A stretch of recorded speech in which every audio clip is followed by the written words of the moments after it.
नाकामी का गम करने से मंजिल नहीं मिलती। नाकामी का गम करने से मंजिल नहीं मिलती। हौसले भी टूट जाते हैं अक्सर उदास रहने से। हौसले भी टूट जाते हैं अक्सर उदास रहने से।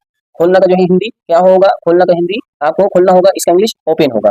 बंद करना नहीं, बंद हिंदी में इस तरह से होगा और इंग्लिश में क्लोज। क्या बोलेंगे? क्लोज।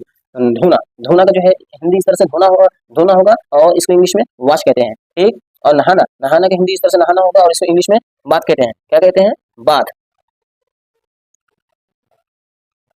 आगे जो है कपड़ा, कपड़ा का जो है कपड़े, कपड़े का हिंदी इस तरह से लिखाएगा और इसको इंग्लिश में क्या बोले जाते हैं?